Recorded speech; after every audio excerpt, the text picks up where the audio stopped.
नमस्कार। आज मैं आरजीएस फैमिली की तरफ से हमारे वृक्ष मित्र कहे जाने वाले सुंदरलाल बहुगुणा जी को शत शत नमन करती हूँ। 1980 में अमेरिका की संस्था फ्रेंड्स ऑफ नेचर द्वारा वो पुरस्कृत हुए। 1981 में पद्मश्री से पुरस्कृत हुए, 1983 में जमुनालाल बजाज पुरस्कार से, 1984 में राष्ट्रीय एकता पुरस्कार से, 1985 में वृक्ष मानव पुरस्कार से और 2009 में पद्म विभूषण पुरस्कार से। इतने सारे पुरस्कारों से सम्मानित एक साधारण सा मनुष्य, एक साधारण सा पहाड़ी मनुष्य जो है, उसने सबके दिलों पर राज किया और सबका ध्यान एक तरफ केंद्रित किया। वो था पर्यावरण की समस्या पर। वृक्ष मित्र के नाम से प्रसिद्ध और चिपको आंदोलन के प्रणेता सुंदरलाल बहुगुणा जी का जन्म 9 जनवरी 1927 को उत्तराखंड के मरोड़ा नामक स्थान पर हुआ था। आज आरजेएस परिवार की तरफ से मैं उन्हें शत शत नमन करती हूँ। 1949 में वो मीराबेन के संपर्क में आने के बाद उन्होंने जो है दलित विद्यार्थियों के उत्थान के लिए कार्य करना शुरू किया और वापस जब वो टिहरी आए लाहौर से, तो उन्होंने दलित विद्यार्थियों के उत्थान के लिए टिहरी में आकर ठक्कर बापा हॉस्टल की स्थापना की।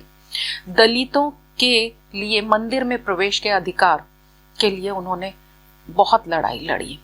उन्होंने पर्वतीय नवजीवन मंडल की स्थापना की और 1971 में शराब की दुकान खुलने न देने के लिए 16 दिन तक अनशन किया।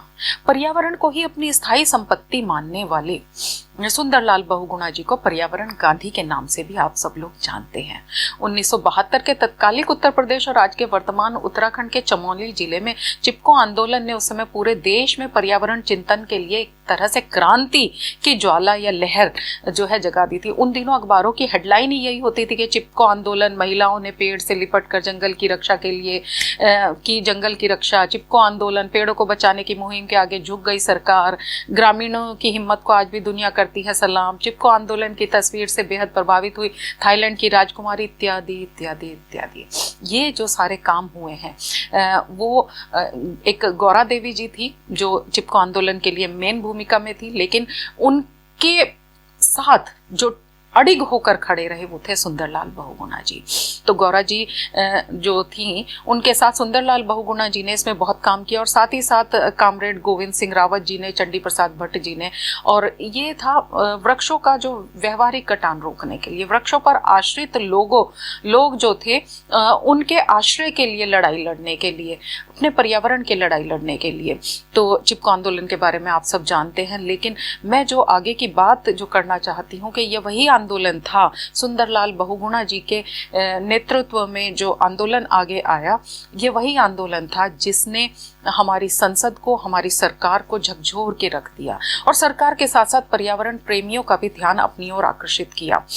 1987 में इस आंदोलन को जीविका पुरस्कार से भी सम्मानित किया गया। ऐसे बहुत कम आंदोलन होते हैं जिन्हें पुरस्कृत किया जाता है, पर यह आंदोलन उनमें से एक रहा।